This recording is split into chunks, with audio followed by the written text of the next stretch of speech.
ईर्षा युक्त होकर के जो भगवत भाव में जाता है उसी को क्या कहते हैं? तामसी। जैसे कि रावण, मैं अत्यंत बलवान हो जाऊं इसलिए आराधन कर रहा हूं, मैं अत्यंत बलवान हो जाऊं इसलिए आराधन कर रहा हूं, मैं अजर अमर हो जाऊं। तुम बलवान क्यों होना चाहते हो? इसीलिए तो होना चाहते हो कि तुम जितने भी तुमसे कम बलवान हो उनको मारते रहो। तुम अमर क्यों होना चाहते हो? कि जो अमर नहीं है उनको मार सको, उन पर तुम आक्रमण कर सको। इसीलिए उसकी भक्ति तामसी है। राजस भक्ति, तामस भक्ति, और तीसरी है सात्विक भक्ति। बहुत ध्यान से सुनिएगा।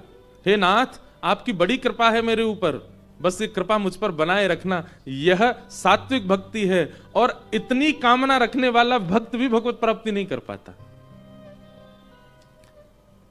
मेरे जीवन में अनुकूलताएं हैं, ठाकुर जी इस अनुकूलता को बनाए रखना, बाकी इससे अधिक मेरी कोई कामना नहीं है। यह भी एक प्रकार की सात्विक भक्ति है, पर यह भी ठाकुर जी को प्रिय नहीं। ठाकुर जी को प्राप्त तो वही कर सकता है, कौन? जिसके चित्त में निर्गुण भक्ति है। निर्गुण भक्ति का मतलब क्या है?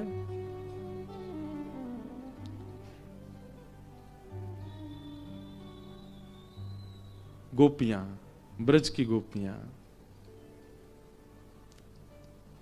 एक हतो सो गयो श्याम संग,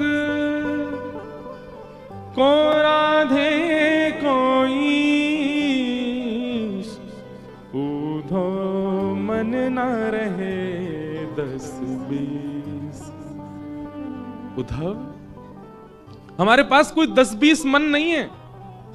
एक परिवार को दे दें, एक पति को दे दें, एक बच्चों को दे दें, और एक कृष्ण को दे दें। एक ही मन है हमारे पास। एक हतो सो गयो श्याम संग। और वो ठाकुर जी अपनी संगी ले गए। अब तुम कह रहे हो कि पर ब्रह्म से मन हटा करके परिवार में लगाओ। अरे भाई, एक ही मन है, 10-15 मन नहीं है कि यहां भी लगाएं वहां भी लगाएं। और वो गया ठाकुर जी के साथ। अब क्या करें? ये निर्गुण भक्त है। ये निर्गुण भक्त का लक्षण है।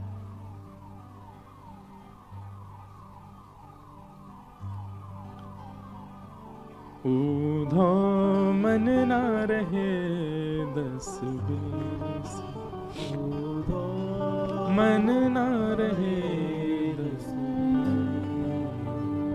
यथा ब्रज गोपिका नाम। ब्रज की गोपियों का प्रेम अद्भुत है।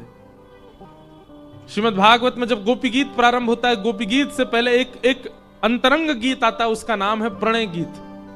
और प्रणय गीत में गोपियां कहती हैं, मैवं विभोर्हति भवान् गदितुं नृशंसं, संत्यज्य सर्व विषयांस्तव पादमूलं, भक्ता भजस्व दुर्वग्रहमान् त्यजास्मान्, देवो यथादि पुरुषो भजते मुमुक्षु। गोपियां कहती हैं, हे श्याम सुंदर, आप हमको स्वीकार नहीं कर रहे हो, उसके पीछे कारण पता है क्या है? क्योंकि भक्त और भात, इन दोनों की राशि एक ही है, नाम राशि एक ही है। जिस प्रकार भात है उसी प्रकार भक्त है। नाम राशि एक होने के कारण जैसे संकट भात के जीवन में आते हैं, वैसे ही संकट एक भक्त के जीवन में भी आता है। भात को पहले कूटा जाता है, उसके छिलके को हटाया जाता है, जलते खोलते पानी में डाल दिया जाता है, उबाल करके उसको मीड़ा जाता है। जब वो बिल्कुल नरम, उसका गर्भ तक पूरा कांप उठता है गर्म जल से, तब उसको पाया जाता है। आप भी ऐसा ही करते हैं भक्तों के साथ, उसको दुनिया भर के कष्ट देते हैं। ठाकुर जी आएंगे तो सब छूटेगा। क्षमा कीजिएगा, आपका सब कुछ व्यवस्थित है और आप कह रहे हैं कि ठाकुर जी आपको प्राप्त हो गए। आप झूठ बोल रहे हो। नहीं, संसारी व्यवस्थाएं सब डगमगा जाएंगी तब आएंगे ठाकुर जी जीवन में। किसी के भी प्रसंगों को उठा करके देख लीजिए, व्यवस्थित अवस्था में ठाकुर जी किसी को नहीं मिले हैं। संसार के प्रति राग, संसार के प्रति प्रेम, संसार के प्रति ममत्व सब जब बिल्कुल नष्ट, अरे कहां तक कहें स्वयं के प्रति भी अभिमान जब शून्य हो जाता है, तब मिलते हैं ठाकुर जी। और उस स्थिति में आ चुकी हैं ब्रज की गोपियां।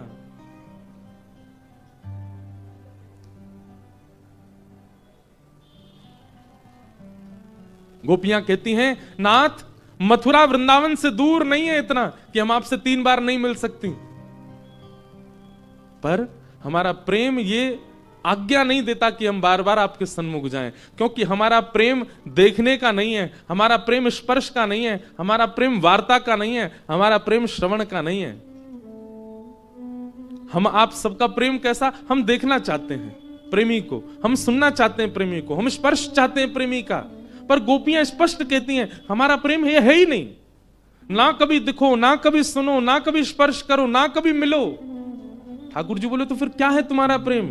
बोले केवल हमें ये स्वीकृति दे जाओ कि आप भी हमको चाहते हैं, चले जाओ, जीवन भर इस स्वीकृति में ही व्यतीत कर देंगे जीवन, ये हमारा प्रेम है। इसको कहते हैं निर्गुण भक्ति।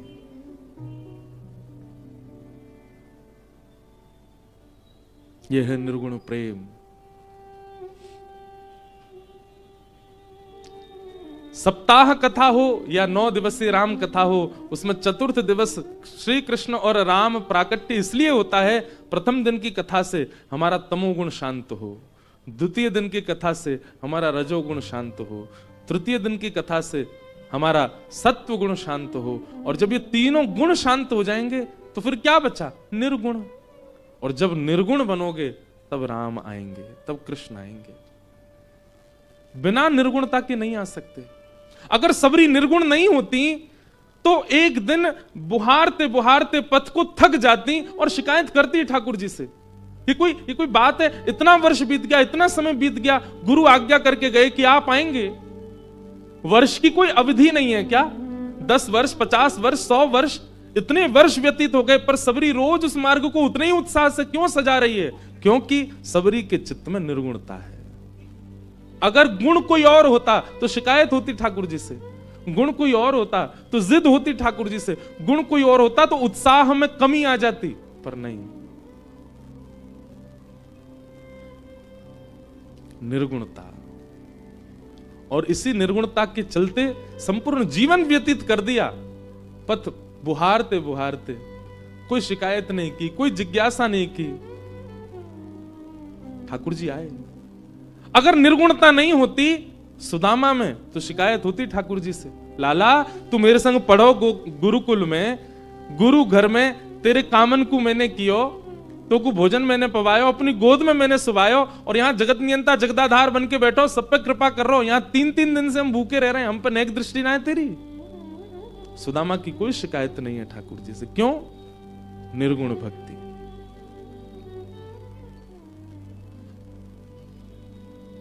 राजकुल में जन्मी है मीराबाई, रूप का सौंदर्य ऐसा कि कोई देख ले तो देखता रह जाए। ना पिता घर में कोई कमी है, और जिस घर में ब्याह हुआ ना वहां कोई कमी है, परंतु आधी रात महल तज चल दी, रहा ना मनवा बस का, गिरधर की दीवानी मीरा।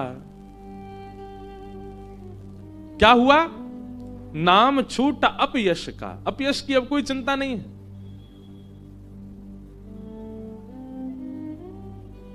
निर्गुण। इसलिए कथा में 3 दिन का समय लगाया जाता है ठाकुर जी के प्रादुर्भाव में, ताकि सुनने वाले श्रोता के चित्त से तमोगुण, रजोगुण और सत्वगुण, ये जितनी मात्रा बढ़ी हुई है उनकी, वो थोड़ी कम हो जाए, तभी निर्गुण प्रेम करने वाले ठाकुर जी प्रकट होंगे। निर्गुणता बहुत आवश्यक है। इसलिए हम पूर्ण रूप में निर्गुणी तो नहीं बन पाते, पर हां 3 दिन के कथा प्रसंगों से सत्वगुण जो इतने ऊपर चढ़ा हुआ था, तमोगुण जो इतनी आकाश को छू रहा था, तमोगुण जो हमारे भीतर था, वो कथा की कृपा से थोड़ा कम हो जाता है। तब रामकृष्ण का प्रादुर्भाव होता है। और एक और बात, अगर निर्गुण बने बिना आप ठाकुर जी की लीला में प्रवेश कर गए तो आपसे अपराध बनेगा ही बनेगा। आप ठाकुर जी के रूप पर, ठाकुर जी की लीला पर, ठाकुर जी के किसी ना किसी भाव पर संशय कर बैठेंगे। इसलिए निर्गुण बनना बहुत जरूरी है। निर्गुण मतलब शून्य, कोई गुण नहीं है, बस प्रेम। और प्रेम बंधुओं गुण नहीं है, प्रेम स्वभाव है, प्रेम विचार है।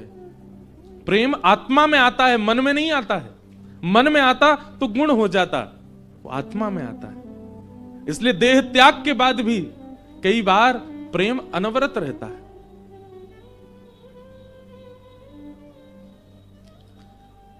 निर्गुण, तभी भक्ति भाव प्रकट हो सकता है। तो हम आप सब लोग भागवत कथा के प्रथम स्कंद के मंगलाचरण का श्रवण कल कर रहे थे। आइए अब आगे के प्रसंग में चलें। सूत जी महाराज व्यास मंच पर बैठे हैं और 88,000 सौनकादि ऋषि सूत जी से प्रश्न करते हैं, 6 जो हम कल सुन रहे थे, और उन्हीं प्रश्नों के उत्तर में अब सूत जी कथा कहना प्रारंभ करते हैं।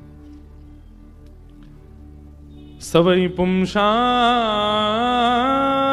परो धर्मो यतो भक्तिर अदोक्षजे अहैतुक्य प्रतिहता ययात्मा संप्रसीदति। सवै पुंसां परो धर्मो यतो भक्तिर अदोक्षजे। बहुत ध्यानपूर्वक सुनिएगा सब लोग। सभी प्राणी मात्र का एक ही परम धर्म है, क्या? अदोक्षज भगवान की अहेतुकी भक्ति। अहेतुकी भक्ति किसको कहते हैं? न विच्छिन्न होने वाली भक्ति को अहेतुकी भक्ति कहते हैं। मानव का स्वभाव ऐसा होता है कि वो परिस्थिति की विपरीत अवस्था में डगमगा जाता है, लेकिन ठाकुर जी के प्रति आपका प्रेम कभी डगमगाए ना, वो सदा न विच्छिन्न होने वाला बना रहे, अहेतुकी भक्ति बनी रहे, यही परम धर्म है। और क्षमा कीजिएगा, अहेतुकी भक्ति आपके चाहने से नहीं होगा, गुरु कृपा। एक बात बहुत ध्यान से सुनिएगा, गुरु कभी आज्ञा नहीं देते, तो गुरु आज्ञा के रूप में सामर्थ्य देते। अगर गुरु कह रहे हैं ये करो, आपको लगेगा कि ये आज्ञा है, नहीं, उन्होंने सामर्थ्य भी दी है, आप बस करने लग जाओ, वो होगा कार्य।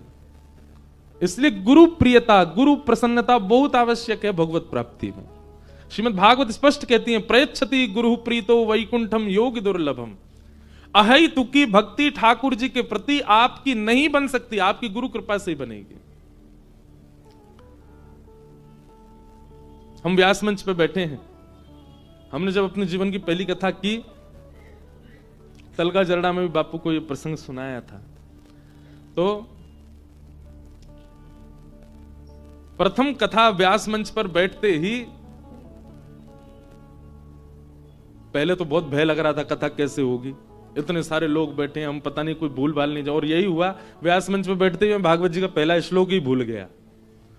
अब मैं तो इतना घबराहट में कि अब कैसे सुनाऊं, 5,000 लोग बैठे हैं, पूज्य पिताजी महाराज, और उसमें भी सबसे ज्यादा मैं भयभीत यूं हो गया कि रमन रेती वाले महाराज जी सामने बैठे। अब वो तो पूरी कथा बिल्कुल गंभीर होकर के सुनने को बैठते हैं, पहली बार व्यास मंच पर बैठे। हमने अपने गुरुजी पिताजी महाराज के गुरुजी का चित्र रहता, उनका स्मरण किया मैंने, हे गुरुदेव भगवान कृपा करो, कैसे भी करके आपने अपने शिष्य की तो नैया पार कर दी, अब शिष्य के शिष्य की नैया पार करो। तो प्रथम दिन की कथा गुरु कृपा से ठीक ठाक हो गई। अब प्रथम प्रयास में इतना भी ठीक कुछ हो जाए तो व्यक्ति को एक सूक्ष्म अभिमान आ जाता है, वो हम में आ गया। सब लोग इतनी प्रशंसा कर रहे थे, हमारी बहनें, हमारी माताजी सब इतने प्रसन्न, बोले वाह लाला तो बन गया वक्ता। और हमको अभिमान हो, मैंने कि देखो क्या बढ़िया कथा सुनाई है सबको, सब लोग प्रसन्न हो रहे हैं। पर दूर बैठे हमारे नाना जी, वो हमारे चेहरे के आव भाव देख के समझ रहे थे, बोले कि अभिमान हो रहा है इसको। हमारे पूज्य नाना जी ने व्यास मंच पर बैठने से 15 मिनट पहले हमारी गुरु दीक्षा करवाई पिताजी से। व्यास मंच पर जिस दिन पहली बार बैठे, उसी दिन 20 जुलाई 2015, उसी दिन हमारी गुरु दीक्षा भी हुई पिताजी से। और पिताजी महाराज बोले अभी समय नहीं है, इतने लोग आए हैं, व्यवस्था। नाना जी पीछे पड़ गए, बोले नहीं दीक्षा दो लाला को। तब व्यास मंच पे आने से थोड़ी देर पहले ही पूज्य गुरु पिताजी महाराज गुरुदेव भगवान ने मंत्र प्रदान किया, शंख चक्र पधराए, शालिग्राम भगवान सिर पर पधरा के गुरु दीक्षा दी। और प्रथम कथा के बाद में पहले दिन ही हमको अभिमान सा हो गया कि हम तो निकल गए, बेड़ा पार हो गया, बढ़िया बन गए वक्ता। नाना जी हमारे कक्ष में आके बोले, मैंने कि नाना जी कैसी रही कथा? अब हमको कोई संकोच नहीं, हमारे नाना जी बोलते ऐसे थे कि सामने वाला बेचारा सुन ही नहीं पाए। बोले लाला तो में तो ब्यास की बास आ रही है। मैंने कि हैं आप ऐसा क्यों कह रहे हैं, कितनी बढ़िया तो कथा। बोले अभिमान कर रहा है लाला तू कि तेने बहुत बढ़िया कथा करी। मैंने कहा नहीं नाना जी अभिमान नहीं, लेकिन देखो ना पहली बार हम मंच पे बैठे कितना बढ़िया बोले। हमारे नाना जी ने तब मान दूर किया और क्या बोले, हमने इसीलिए तुम्हारी गुरु दीक्षा करवाई थी व्यास मंच पे जाने से पहले। तुम्हारे पिताजी कितनी कथा कर चुके? मैंने कहा 1500 कथा हो गई पिताजी की। उस समय 1400 कथा कुछ हुई थी, 1200, हाँ 1200 कथाएं हुई थी 2015 में, अभी 1500 के आसपास हो गई। तो हमने कहा पिताजी की 1200 कथाएं हो चुकी हैं। तो नाना जी बोले गुरु दीक्षा मिलते ही 600 कथाओं का बल तो लाला तुम्हें अपने आप ही आ गए हो। क्योंकि गुरु दीक्षा जब देते हैं तो अपना आधा पुण्य शिष्य को प्रदान करते हैं। तो 600 कथाओं का पुण्य तो तुम्हें मिल गए हो। मतलब 600 कथाओं तक तुम नहीं बोल रहे हो, तुम्हारे गुरु बोल रहे हैं। जिस दिन तुमने ये सोचा कि तुम खुद बोल रहे हो, तो व्यासपीठ जितनी जल्दी उठाती है गिरती भी बहुत जल्दी है, याद रखना। और फिर दूसरी बात नाना जी बोले तुम्हारे गुरु ही तुम्हारे पिता हैं, इसलिए वो आधा पुण्य क्यों देंगे, पूरा ही देंगे। तो 1200 कथा जब तक चलें लाला, तब तक तो यही सोचियो कि पिताजी बोल रहे हैं। जब 1201 भी कथा करवे जावे, तब सोचियो कि अब तू बोल रहा है। और अब 1201 भी कथा जब हम करने जाएंगे, तब तक यहां विराजमान कई लोगों में से तो महादेव के चरणों में होंगे। वो तो बहुत समय लगेगा, अभी हम गिनती तो करते नहीं कथा कितनी हो गई। पर नाना जी कहते हैं 1201 भी कथा लाला जब तेरी होगी, बोले मैं तो रहूंगा नहीं, लेकिन तेरे ललाट पर पसीना होगा, क्योंकि उस दिन तू बोलेगा। महाराज अभिमान भगाया नहीं, चूर चूर कर दिया हमारे नाना जी ने। तब से मान होता ही नहीं है, करना भी नहीं चाहिए। तो ये बात हम क्यों कह रहे हैं? गुरु कृपा, गुरु कृपा बहुत बलवान है। सूरदास जी को सब कहते हैं आप पे नेत्र नहीं है, आप पे चक्षु नहीं है, आप कैसे देख लेते हो ठाकुर जी ने क्या पहना है? सूरदास जी नित्य मंदिर में जाकर के वह भाव का वर्णन कर देते हैं जो ठाकुर जी पहन करके बैठे हैं। पीली पीतांबर आज ठाकुर जी ने पहनी है, ऐसी पाग धारण करी हुई है, कानन में मकराकृत कुंडल पहने हैं, कटाक्ष नेत्र ठाकुर जी के, मोतीन की माल पहन रखी है, सुंदर ठाकुर जी की पीली पोशाक है। आज ठाकुर जी ने ऐसे मोजा पहने, शीतकाल में मोजा पहनते हैं लालू जी, ऐसे मुजरी पहनी है, हाथन में ऐसे। अब नेत्र वाले कह रहे हैं कि हम तो आंख खोल के नहीं देख पा रहे वो श्रृंगार जो सूरदास बिना नेत्रों के देख रहे हैं। सूरदास जी से किसी ने कहा सूरदास कैसे देख लेते हो आप? भरोसो दृढ़ इन चरण के, गुरु के वचनों के प्रति विश्वास।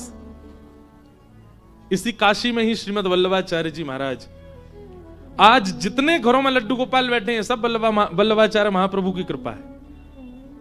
जितने घरों में ठाकुर जी की सेवा हो रही है, श्रीमद वल्लभाचार्य जी की कृपा है। श्रीनाथ जी दर्शन दे रहे हैं, ये श्रीमद वल्लभाचार्य जी की कृपा है। उन श्रीमद वल्लभाचार्य जी को काशी ने भगवत धाम का दर्शन कराया। देखो कैसा परस्पर प्रेम है वृंदावन और काशी का। काशी में जो पहले आते हैं, काशी उनको वृंदावन भेज देता है, और वृंदावन में जो रमते रहते हैं उनको वृंदावन कई बार काशी भेज रहा है। श्रीमद वल्लभाचार्य जी ब्रज में रहे। श्रीनाथ ठाकुर जी, श्रीनाथ जी, आपको पता है श्रीनाथ जी 60 वर्ष तक पयोव्रती रहे। एकमात्र ऐसा भाव आपको संसार में देखने को मिलेगा, भक्त ने भगवान के लिए व्रत किए हैं, पर भगवान ने भक्त के लिए व्रत किया। श्रीनाथ जी 60 वर्षों तक दूध पर रहे। क्यों?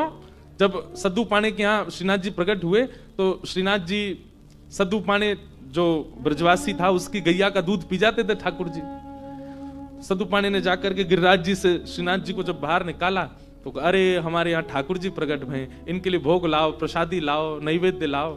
ठाकुर जी बोले नहीं, जब तक श्रीमद वल्लभाचार्य जी नहीं आ जाएंगे तब तक केवल दूध पीऊंगा मैं। और ठाकुर जी श्रीमद वल्लभाचार्य जी महाराज संभवतः 60 वर्ष बाद पहुंचे और तब तक ठाकुर जी पयोव्रती रहे, केवल दूध पे रहे। और श्रीमद वल्लभाचार्य जी महाराज जब पहुंचे तब आपको जब ये बात पता चली कि ठाकुर जी ने 60 वर्ष से केवल दूध ही पियो है, तब आपने अन्नकूट 56 भोग बनवाए और ठाकुर जी का अन्नप्राशन संस्कार, मतलब कलिकाल में श्रीनाथ जी का 56 भोग लगा करके ठाकुर जी को अन्न पवाया। 60 वर्ष तक ठाकुर जी पयोव्रती रहे। ऐसे श्रीमद वल्लभाचार्य जी महाराज, उनको काशी में भगवत दर्शन हुआ।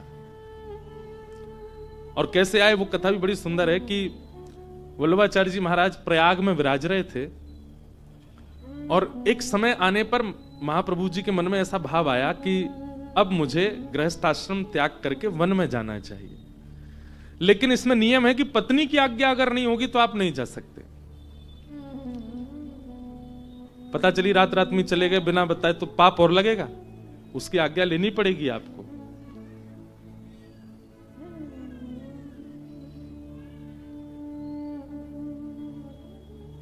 धर्म पत्नी है।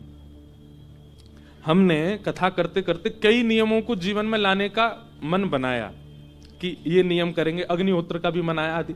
तो हमने मलुकपीठ महाराज जी से पूछा तो महाराज जी बोले अभी ब्याह नहीं हुआ आपका, पहले ब्याह करो, गृहिणी आए फिर उससे आज्ञा लेना, वो राजी हो तब नियम धारण करना। तो कहीं पहले से नियमों में इतने बंद जाओ, बाद में आकर के उसको कहो अब ऐसा करो ये करो हमारा नियम है, उसको जबरदस्ती थोड़ी थोपना है।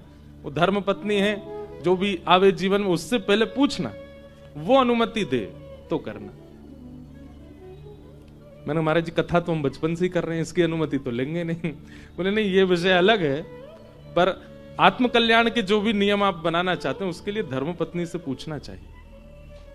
तो श्रीमद वल्लभाचार्य जी ने अपनी पत्नी से पूछा कि अब मैं निर्वाण पर जाना चाहता हूं, अब मैं सब छोड़ करके एकांतवास रह करके और बस गृहस्थाश्रम का त्याग करके जाना, तो आप आज्ञा कर दो।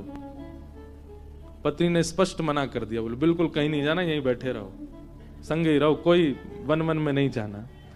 महाप्रभु जी बोले गोपाल जी की शायद इच्छा नहीं है, इसीलिए पत्नी आज्ञा नहीं दे रही है।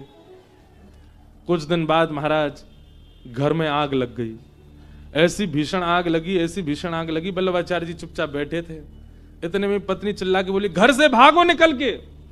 वल्लभाचार्य जी बोले आज्ञा मिल गई, जय हो प्रणाम। और तुरंत महाराज गृह त्याग करके काशी आ गए। अब पत्नी ये नहीं बोल सकती कि मैंने आज्ञा नहीं दी थी। और तब कहीं ऐसा वर्णन है 80 घाट पर, कहीं ऐसा वर्णन है हनुमान घाट पर। महाप्रभु जी बैठ करके गोपाल जी का चिंतन कर रहे थे। और गोपाल जी का मंदिर भी है यहाँ, कहाँ, हाँ आप लोगों को पता है, गोपाल मंदिर। ठाकुर जी ने 3 परिक्रमा लगाई है वल्लभाचार्य जी के साथ पूरे पृथ्वी की। तो महाप्रभु जी को फिर एक अद्भुत प्रकाश का अनुभव हुआ। और आप जैसे मार्ग पर व्यक्ति चलता है, ऐसे गंगा जी पर चलते चलते मध्य में गए और मध्य से ही सशरीर भगवत धाम प्रस्थान किया, काशी। तो काशी और वृंदावन का परस्पर बड़ा प्रेम है। काशी को भजने वाले को कई बार वृंदावन की प्राप्ति हो जाती है और वृंदावन को भजने वाले कई बार काशी आते हैं। तो ये अंतरंग प्रेम। मैं तो एक बात मैंने बताई, बहुत प्रसिद्ध भी, वो लोग बागों ने बहुत वायरल की। लास्ट टाइम जो मेरी कथा थी 80 घाट पे, तो विश्राम वाले दिन रात में हमको निकलना था बक्सर, संभवतः हाँ बक्सर ही जा रहे थे। मामा जी के यहाँ सिया राम विवाह महोत्सव में कथा थी, तो यहां से रात में ट्रेन थी। तो हमारे कथा के बाद में हमने मन किया, मैंने कि एक बार महादेव को प्रणाम कर लें, 11-12 बजे की ट्रेन है, 8-9 बजे की बात होगी। तो गए महादेव का दर्शन। उस दिन पता नहीं कोई उत्सव था, जाने क्या था। एक तो कार्तिक का महीना था, वैसे ही यहाँ देव दिवाली की बड़ी तैयारियां रहती हैं, बहुत भीड़ थी। रोज तो हमको दर्शन होते थे, हमको कभी पुलिस वाले ले जाएं, कभी कोई ले जाएं, दर्शन करा देते, कभी पुजारी जी ले जाते, व्यवस्था बढ़िया थी। पर उस दिन पता नहीं क्या, ना तो कोई फोन उठावे, ना कोई व्यवस्था, ना हमको अंदर जाने दें, अलग ही व्यवस्था थी। एक गेट से घुसे, बोले 2 नंबर गेट से आओ। घूम के गए, 2 नंबर गेट से गए तो 4 नंबर गेट से आओ, फिर वहां चले गए। सब लोग बोले महाराज जी ट्रेन का समय हो रहा है, अब चलें। मैंने कहा बिना दर्शन के जाएंगे? भीतर प्रांगण में ही है पर दर्शन की व्यवस्था नहीं हो पा रही। तो मन बनाया चलते हैं। महादेव को प्रणाम किया और प्रणाम करते करते एक मीठी बहस करी हमने महादेव से।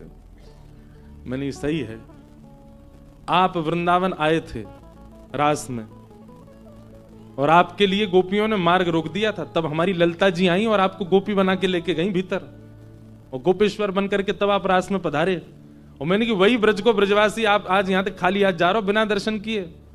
ठाकुर जी तो शिकायत करूंगा आपकी, मैं ललिता जी से शिकायत करूंगा जिन पर कृपा करके आपने गोपी बना के उनको ब्रज में बुलाया। मैंने कि ब्रजते आए हमें दर्शन ही नहीं दे रहे हैं। सब थे साथ में, जो कथा के अपने आयोजक भैया भी बैठे हैं वो भी थे। हमने मीठी डांट तो नहीं, लड़े थोड़े महादेव से। मैंने अब आई हो तुम वृंदावन, गोपी भोपी कोई को रूप नहीं मिलेगा, ललिता विशाखा आप तो घुसन नहीं देंगी, अब मैं शिकायत करूंगा। बस ये कह के हम पीछे मुड़े तो सप्त ऋषि आरती का समय हो रहा था और तभी एक महाराज जी आए, वो आरती जो करते हैं। अरे व्यास जी यहां खड़े हो, दर्शन हो गए? मैंने कहा नहीं दर्शन नहीं हुए। हाथ पकड़ के मतलब 1.5 मिनट भी नहीं हुआ, सीधे ले गए महादेव के सामने जाके बैठा दिया। बोले प्रणाम कर लो। मैंने महादेव अब हम ललिता जी से कह देंगे आपको आने देंगे, बढ़िया प्रेम से पधारो ब्रजमंडल में, कोई दिक्कत नहीं, आप लोग मत करना ऐसा। वो तो सहज उस समय भाव प्रकट हुआ इसलिए हो गया, पर वृंदावन और काशी का परस्पर प्रेम अद्भुत है, अंतरंग भाव से दोनों इंटरकनेक्टेड हैं। तो गुरु कृपा भरोसो दृढ़ चरणन के, अहेतु की भक्ति आपके चाहने से आप प्रकट नहीं कर पाओगे, गुरु कृपा से हो जाएगा। अब आप लोग मन में सोच रहे होंगे गुरु कृपा का मतलब क्या है महाराज जी? कि गुरु जी हमको बोलेंगे कि चल बेटा बालक मेरी कृपा है तुझ पे, तू नहीं। जिस गुरु के आप श्रवण करते हैं या जिन गुरु को आप वंदन करते हैं, उन गुरु की वाणी से निकली हुई आज्ञा, उस आज्ञा को करने में आपको तनिक भी सोचना नहीं पड़ता और उस आज्ञा का तुरंत आप पालन कर लेते हैं। ये एक प्रकार की गुरु कृपा है। आप ये समझ लीजिए कि आप पर गुरु कृपा, क्योंकि आपको दोबारा सोचना नहीं पड़ता कि गुरु जी ने ऐसा कहा, मैं करूं कि नहीं करूं। हमारी गुरुवाणी ऐसी निकली है, इस पर मैं विचार कर रहा हूं, संशय कर रहा हूं, संदेह कर रहा हूं। इसका मतलब है गुरु कृपा से आप विमुख हो, लेकिन आज्ञा होते ही आप तुरंत करने लगते हैं, उसमें किंचित भी विचार नहीं करते हैं। ये गुरु कृपा है। और गुरु कृपा यदि हो जाएगी तो ये जो बात है, धर्म सबई पुंसाम परो धर्मो यतो भक्तिर अदुक्षजे अहैतुक्य प्रतिहता, ये आत्मा संप्रशीदति। दर्शन होगा, अहेतुक की भक्ति बनेगी ठाकुर जी के श्री चरणों। सूत जी महाराज इस प्रकार कथा का प्रारंभ करते हैं, भगवान के 24 अवतारों का वर्णन करते हैं और अवतारों का वर्णन करते हुए फिर भागवत जी के निर्माण का कारण बताते हैं। श्रीमद् भागवत जी की रचना क्यों हुई? इदं भागवतं नाम पुराणं ब्रह्म संहितं उत्तम श्लोक चरितं चकार भगवान ऋषि। वेद व्यास जी महाराज ने भागवत की रचना की। क्यों की? क्योंकि ब्रह्म नदी सरस्वती के तट बद्रिकाश्रम में वेद व्यास जी महाराज ने अपनी दिव्य दृष्टि से देखा, कलिकाल के लोगों की मनस्थिति पहचान गए। तब वेद व्यास जी ने विचार किया कि मैं ऐसा क्या लिखूं जिससे कलयुग के मानव अपना कल्याण कर सकें। तब आपने अनेक पुराण, उपनिषद, वेद सबकी रचनाएं करना प्रारंभ किया, लेकिन मन को शांति नहीं मिली। बहुत ध्यान से सुनिएगा, आपके प्रयास में कोई कमी नहीं है, आपकी क्रिया में कोई कमी नहीं है, आपकी व्यवस्था में कोई कमी नहीं, पर फिर भी आपका हृदय अशांत है। इसका मतलब किस चीज की कमी है? वो बात यहां स्पष्ट होगी, इसलिए ध्यान से सुनिएगा। आप प्रयास पूरा कर रहे हैं, परिश्रम पूरा कर रहे हैं, क्रिया भी भली भांति कर रहे हैं, सब कुछ व्यवस्थित हो रहा है, पर मन को शांति नहीं मिल रही। मन को यह अनुभव नहीं हो रहा कि मैंने जो किया है वो उत्तम है। मन अशांत सा है, इसके पीछे कारण क्या है? वे तो व्यास जी कहते हैं मैंने सब कुछ रच दिया, लेकिन फिर भी मेरा जब मन अशांत हुआ तब श्री नारद जी आए और नारद जी ने आके कहा, हे व्यास जी आप इतने उदास क्यों लग रहे हैं? व्यास जी बोले, देखो कितनी पोथियां लिख दी मैंने, पर मेरा मन शांत नहीं है, मेरे मन को आनंद का अनुभव नहीं हो रहा, मेरे मन को मेरे की गई क्रिया पर अनुकूलता नहीं दिखती है। क्रिया बहुत अच्छी हो गई है, पुराण बहुत अच्छे लिखे गए हैं, लेखन कार्य बहुत अच्छा है, सारे भाव मैंने पूरे कर दिए, पर मेरे मन को संतोष नहीं हो रहा है, एक असंतुष्टि सी लग रही है मन में, क्यों? नारद जी बोले, मैं बताऊं कारण? व्यास जी बोले, बताओ। भवतानुदित प्रायम यशो भगवतो मलम ये नैवासौ न तुष्येत मन्ये तद्दर्शनम खिलम। बहुत ध्यान से सुनो, आपने जितने भी भगवान के यश लिखे हैं, जितने भी पुराण लिखे हैं, वेद आदियों का आपने निर्माण किया है, सब कुछ बहुत अच्छा है, पर इन सब में केवल 4 बातें प्रधान हैं। कौन कौन सी? धर्म, अर्थ, काम, मोक्ष। इनको क्या कहते हैं? चतुर्विध पुरुषार्थ। ये 4 क्रियाएं आपने प्रधान रूप से लिखी हैं। पंचम पुरुषार्थ का आपने दूर दूर तक कहीं भी उल्लेख नहीं किया, इसलिए आपका मन अशांत है। पंचम पुरुषार्थ क्या है? पंचम पुरुषार्थ क्या है? प्रेम नगर मत जा मुसाफिर, प्रेम नगर मत जा। प्रेम, ये पंचम पुरुषार्थ है, इसका आपने वर्णन नहीं किया है। आपने जितने भी ग्रंथ लिखे उसमें धर्म प्राधान्य है, अर्थ प्राधान है, काम प्राधान्य है और मोक्ष भी प्रधान है, इसलिए आपके मन को शांति नहीं है। प्रेम लिखिए। जिनको धर्म नहीं चाहिए, अर्थ नहीं चाहिए, काम नहीं चाहिए, मोक्ष नहीं चाहिए, उनके लिए तो एक ही स्थान है, प्रेम। उस प्रेम का वर्णन तो कीजिए। आपने धर्म, अर्थ, काम, मोक्ष की सब जगह व्याख्या की है, प्रेम का कहीं भी प्रस्तुतिकरण नहीं है, इसलिए आपका हृदय अशांत है। हमारे ब्रज वृंदावन में आज भी लोगों की इच्छा नहीं है कि उनको मुक्ति प्राप्त हो, मोक्ष मिले। मोक्ष की कामना ब्रजवासी नहीं करते। हमारे ब्रज में कहें मुक्ति और नौन सी खारी लागे, नमक जैसी खारी खारी लगे मुक्ति, हमें नहीं चाहिए। लाला तू हम पे बहुत रीझ गए हो, हे बांके बिहारी तू हम पे बहुत प्रसन्न है गए हो, तो कृपा कर दियो, मोरहू बनाओ तो बनाओ श्री वृंदावन को। फिरते हमें मोर बनाए दियो, बंदर बनाए दियो, कछुआर बनाए दियो, पर हमको मुक्ति नहीं चाहिए, हमको पुनर्जन्म चाहिए, वृंदावन में ही चाहिए। नारद जी बोले, व्यास जी अब इन ब्रजवासियों के लिए आपने क्या लिखा? इनको तो मोक्ष ही नहीं चाहिए।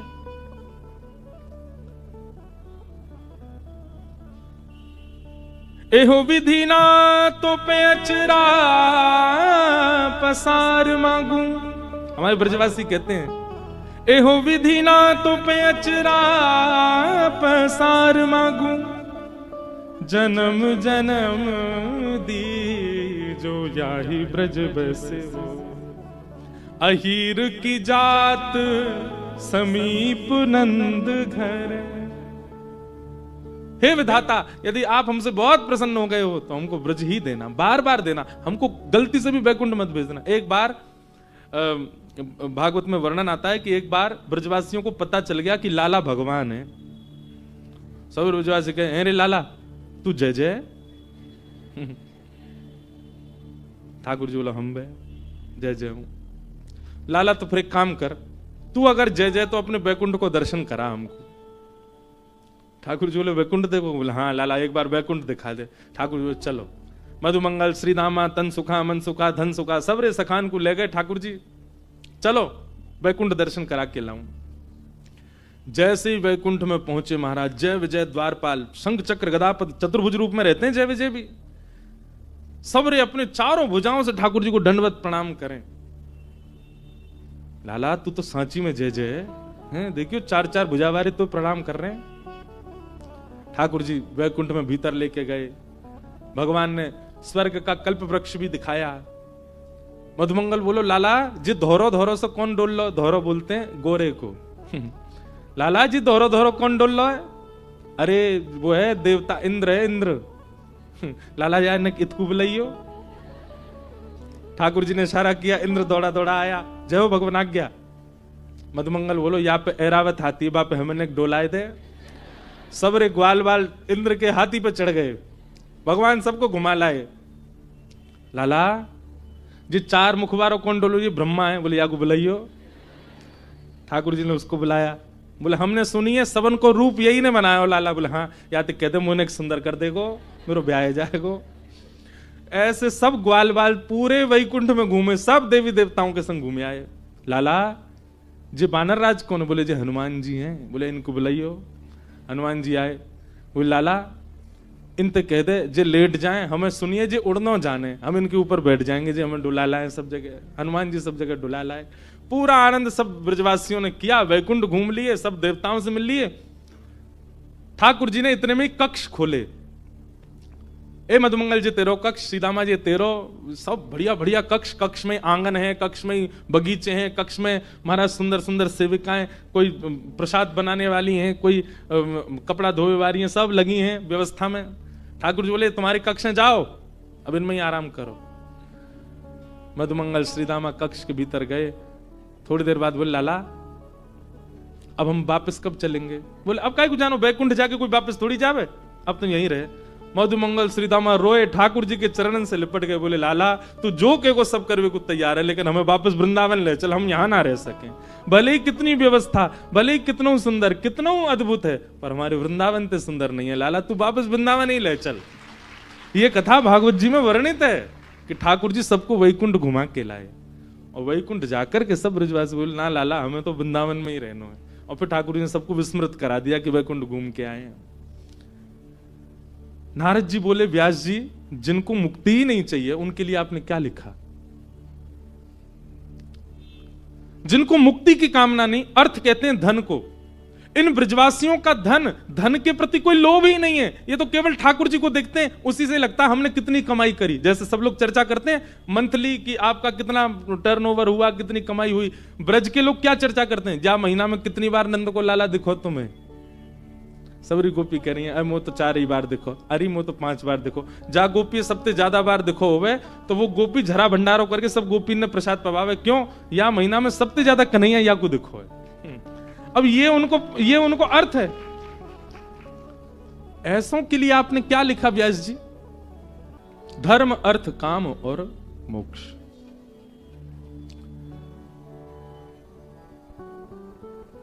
बैठ जाओ।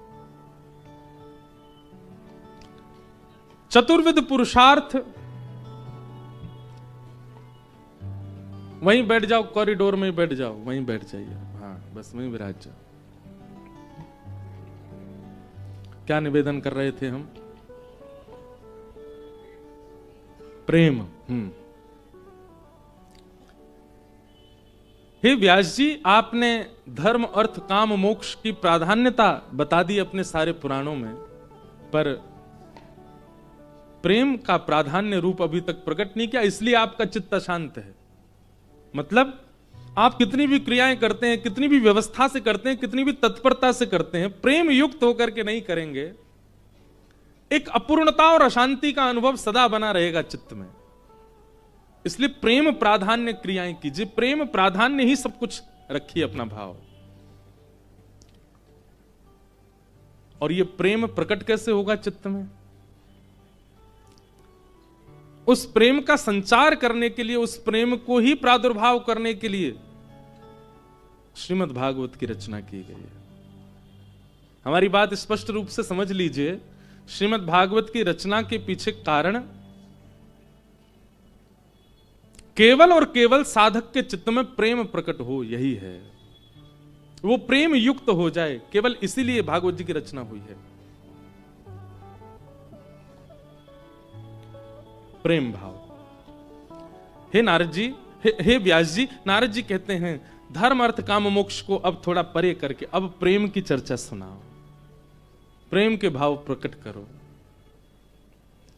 आपने जितने भी ग्रंथ लिखे उनको सुनकर के ठाकुर जी के प्रति भगवत भाव आता है, ठाकुर जी के प्रति परम सत्ता का भाव आता है, ठाकुर जी के प्रति ईश्वरत्व भाव आता है, आस्था जगती है, विश्वास जगता है, भाव जगता है, प्रेम नहीं जगता।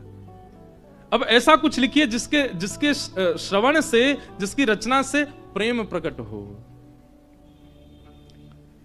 तब वेद व्यास जी महाराज ने नारद जी से पूछा कैसे लिखूं?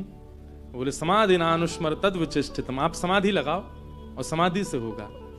तब वेद व्यास जी महाराज समाधि लगाई और समाधि लगा करके जिस रचना को उन्होंने सार्थक किया उसी का नाम है श्रीमद् भागवत महापुराण। श्रीमद् भागवत धर्म ग्रंथ नहीं है, श्रीमद् भागवत अर्थ प्राप्ति के लिए भी नहीं है, श्रीमद् भागवत कामनाओं की पूर्ति के लिए भी नहीं है, श्रीमद् भागवत मोक्ष प्राप्ति के लिए भी नहीं है, श्रीमद् भागवत केवल और केवल प्रेम प्राप्ति के लिए है। प्रेम मतलब अब कई लोग मुझसे कहेंगे तो धर्म अर्थ काम मोक्ष भागवत से मिलते नहीं, तो फिर भागवत जी में क्यों लिखा है मुक्ति दानेन गर्जति श्रीमद् भागवती वार्ता? भागवत की कथा मुक्ति दान की गर्जना करती है और आप कह रहे हैं कि इससे मुक्ति नहीं मिलती। देखो, प्रधानमंत्री सब करने के योग्य है, सब कर सकता है, उसके हाथ में पूरा देश है, वो जो चाहे वो कर सकता है। हम प्रधानमंत्री से मिलने का अवसर मिला, हम प्रधानमंत्री जी के पास गए और जब हमसे पूछा गया कि आप क्या चाहते हैं, तो हमें मांगना तो ये चाहिए था कि हे प्रधानमंत्री जी, काशी में गंगा जी जो हैं वो पवित्र हो जाएं, वो शुद्ध हो जाएं, उनमें कचरा ना डाला जाए। आज किसी ने मेरे को ये निवेदन किया, बोले आप व्यास मंच से सबसे कह दो कुंभ आ रहा है, स्नान पर तो सबका जोर है, पर मां पवित्र रहे इस पर भी थोड़ा ध्यान दिया जाए। मैंने कहा करेंगे। अब आप प्रधानमंत्री सीधे कह सकते हैं कि नदी के स्वच्छताकरण का पूरा पूरा अधिकार आपका है, आप करवा सकते हैं। पर हमको जैसे ही मिलने का अवसर मिला, हमने क्या कहा, हमारे घर की गली बहुत गंदी रहती है, आप वो साफ करवा दो। आप प्रधानमंत्री से कैसे कह सकते हैं? वो कहे तो आप कुछ भी सकते हैं, पर उनसे आप कोई बड़ा कार्य करवाइए ना। आप अपनी घर की गली क्यों साफ करवा रहे हो? आप ऐसा क्यों कह रहे हो कि हमारे यहां पर रिक्शा वाले जो हैं बेचारे खड़े नहीं कर पाते, गाड़ियां खड़ी नहीं, पार्किंग बनवा दो। ये छोटी छोटी चीजें थोड़ी मांगी जाएंगी। धर्म अर्थ काम और मोक्ष, इनकी कामना भागवत जी श्रवण के प्रति रखना एक प्रकार से यही है कि आप प्रधानमंत्री के पास जाके बहुत सूक्ष्म वस्तु मांग रहे हो। भागवत जी की सन्निधि में तो केवल एक ही कामना हो, क्या? प्रेम पुरर्थो महान, हमारे चित्त में प्रेम प्रकट हो। भागवत जी प्रेम प्रदायिनी है। गोस्वामी जी मानस जी का वर्णन कर रहे हैं, पर उन्होंने भागवत जी का श्रवण किया है, भागवत जी का अध्ययन किया है। मीराबाई प्रेम का प्रस्तुतिकरण कर रही हैं, उन्होंने भी भागवत, यदि भागवत जी नहीं होती पृथ्वी पर तो आस्थावान भक्त होते, धार्मिक भक्त होते, विश्वासवान भक्त होते, श्रद्धावान भक्त होते, प्रेमी भक्त नहीं होते। प्रेमी भक्तों का प्रादुर्भाव ही भागवत जी से हुआ है। भागवत जी ने ही प्रेमी भक्तों को प्रकट किया है। गोपियां गोपी गीत में कहते हैं, बोले कथा कैसी है? तब कथामृतम तप्त जीवनम कवि भिरीडितम कल्म शापहम श्रवण मंगलम श्रीमदाततम। ये श्रीमदाततम क्या है? ये प्रेम का वर्धन करने वाली कथा है। क्षमा कीजिएगा, अन्य जितने भी पुराण हैं उन पुराणों से आप धार्मिक बन जाओगे, आस्थावान बन जाओगे, विश्वासवान बन जाओगे, श्रद्धावान बन जाओगे, पर प्रेमवान तो केवल भागवत जी से बनोगे। प्रेम का संचार तो भागवत जी ही करती हैं। भागवत जी की कृपा से प्रेम चित्त में आता है, उसी के कारण से निर्माण किया है व्यास जी ने, ताकि प्रेम प्रकट हो। प्रेम, नामदेव जी, मुझे ये प्रसंग इतना प्रिय लगता है। नामदेव जी रोज जाते थे विठ्ठल का दर्शन करने और रोज प्रार्थना करते, मेरी मैया रोज भोजन बनाती है, आप कभी पाने के लिए आओ ना ठाकुर जी।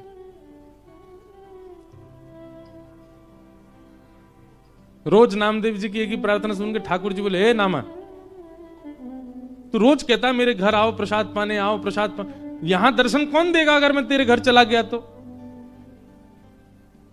नामदेव जी बोले आप परमात्मा हो, आप चाहो तो 1000 रूप धारण कर लो, एक रूप से यहां खड़े रहो, एक रूप से। भगवान बोले वो तब करता हूं मैं जब भक्त की आस्था मेरे प्रति इस भावना से हो कि ये भगवान है। पर तेरा भाव तो मेरे प्रति प्रेम का है ना, और प्रेम में मैं एक से अनेक नहीं होता, मैं एक ही रहता हूं। ये यथामाम प्रपद्यन्ते, भक्त मेरे जैसे मेरी आराधना करता मैं उसके लिए वैसा हो जाता हूं। अगर तेरी मेरे प्रति प्रेम नहीं होता, केवल श्रद्धा होती, भावना होती, विश्वास होता, तो मैं परमात्मा रूप में 1000 रूप धारण करने की सामर्थ्य रखता। पर तूने मुझे आज तक प्रेमी मान करके ही भजा है, और प्रेमियों के लिए मैं एक ही रहता हूं, प्रेमियों के लिए अनेक रूप धारण नहीं करता मैं।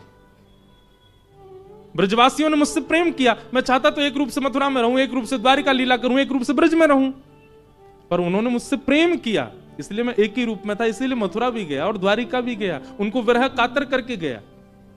मेरे लिए तो सर्व सामर्थ्य है कि मैं ब्रज में रह लेता एक रूप से, पर क्योंकि उन्होंने प्रेम किया है, प्रेम में मैं एक ही रहता हूं, अनेक नहीं होता।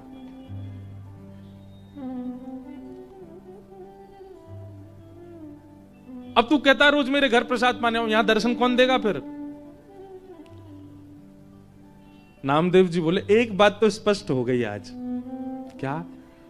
कि मैं आपसे प्रेम करता हूं, ये तो मुझे लगता था, पर आज ये स्पष्ट हुआ कि आप भी मुझसे प्रेम करते हो, इसीलिए आप अनेक रूप धारण नहीं कर रहे हो। नामदेव जी तो नृत्य करने लगे वहीं पर ही। अगर आप प्रेम नहीं करते होते तो आप 2 रूप धारण करते, अनेक रूप धारण करते, पर आपका भाव प्रेम का है, तो नाथ कृपा करो। नामदेव जी बोले, भगवान बोले, ए नामा सुन, तू रोज आके कहता मेरे घर आओ, मेरे घर आओ, प्रसाद पाने आओ। एक काम हो सकता, बोले क्या? तू मेरी जगह खड़ा हो जा तो मैं जाऊं प्रसाद पाने। नामदेव जी बोले ये कैसे संभव है? बोले तू आना, मैं श्रृंगार करूंगा तेरा, बिल्कुल पंडरीनाथ बना दूंगा, और फिर मैं जाऊंगा तेरे घर प्रसाद पाने। नामदेव जी बोले कोई बात नहीं, मैं वंचित रहूंगा, मेरी मां तो प्रसन्न हो जाएगी। नामदेव जी पंडरीनाथ भगवान की जगह खड़े हो गए। अब भगवान सामने खड़े होकर बता रहे, ऐसे खड़े हो। नामदेव जी ऐसे खड़े हो गए, नेत्र बंद कर लो, बोले कर लिए। ठाकुर जी ने स्पर्श करके बिल्कुल श्याम वर्ण के जैसे ठाकुर जी वैसे बना दिया। अब ठाकुर जी बोले अब तुम पंडरीनाथ हो गए हो? बोले जी। अब याद रखना 3:30 बजे सुबह काकड़ा आरती होगी, मंगला आरती, और काकड़ा आरती में ये पुजारी लोग बिल्कुल विचार नहीं करेंगे, ठंडे जल से नवाएंगे, ठिठरना नहीं। उसके बाद तुमको दूध से नवाएंगे, ठिठरना नहीं। नामदेव जी बोले मुझे नहीं बनना पंडरीनाथ। बोले नहीं, अब तो तू खड़ा ही रहे यहीं पे, अब तेरे को भी तो पता चले मुझे क्या अनुभव होता है। और काकड़ा आरती में नियम होता है कि ठाकुर जी श्री पंडरीनाथ भगवान के मुंह पे मक्खन ऐसे रख देते हैं, मक्खन ऐसे चिपका देते हैं पूरा, और फिर उसके बाद आरती करते हैं ठाकुर जी की। कभी जाओ पंढरपुर दर्शन करना मंगला का, काकड़ा आरती बहुत सुंदर होती है। ऐसे मक्खन रख देंगे, मन तो होगा तेरा खाने का, पर चाटना नहीं। अगर नेक भी मक्खन खत्म हुआ तो पुजारी बहुत मारेंगे। मैं कुछ नहीं करता, मैं केवल चुपचाप खड़ा रहता हूं। उसके बाद तुम्हारा श्रृंगार होगा, और श्रृंगार के बाद फिर द्वार खोल दिए जाएंगे, सब भक्त आके चरणों में प्रणाम करेंगे, सब भक्त आकर के तुम्हारे चरणों में प्रणाम करेंगे, और कुछ भी मांगे देना नहीं, सुन लेना। विधि का विधान, कर्म का विधान सब उनको योग्यता दे देगा। तुम सब पर दया करके कुछ भी मत दे देना, नहीं तो लोग कुछ भी मांग लेंगे। अब खड़े रहो, मैं जा रहा हूं। और अर्धरात्रि में श्री पंडरीनाथ भगवान नामदेव जी के घर गए। द्वार जाकर के खट खोलो, जैसे ही द्वार खोला माने, आहा, बहुत सुंदर एक पद है, मुझे मराठी आती नहीं,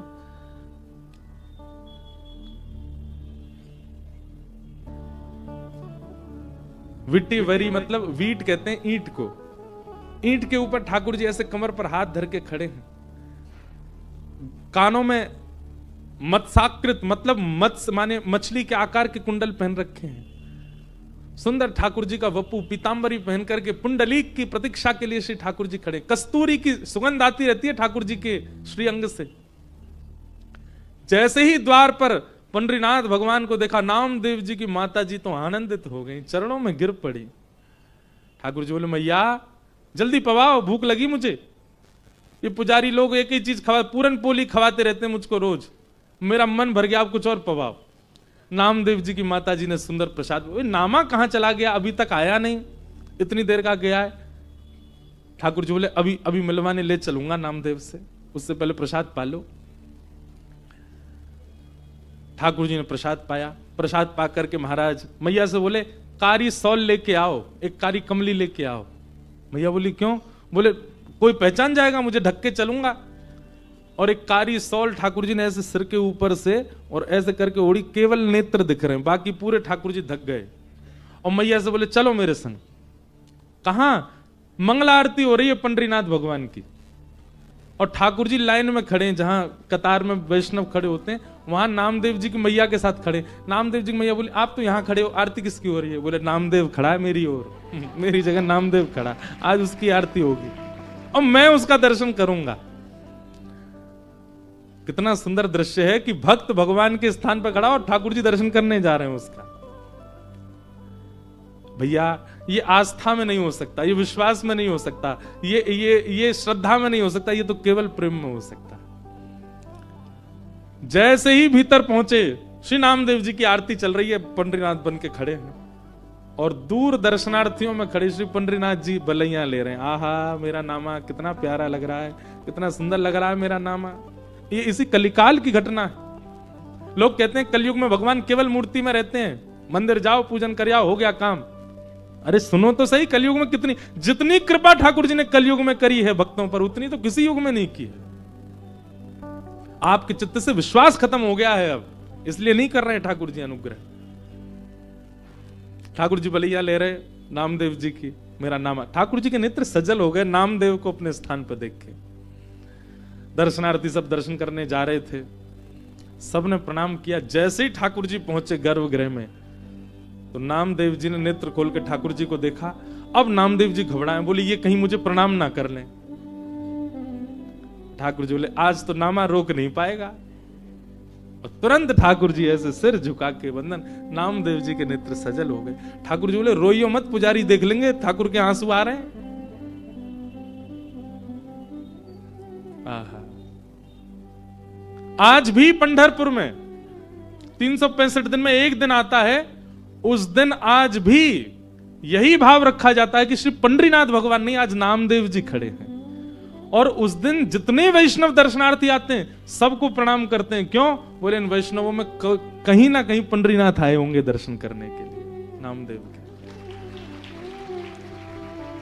प्रेम, ये केवल प्रेम में संभव है, और इस प्रेम की स्थिति प्रदान करने वाली श्रीमद् भागवत है।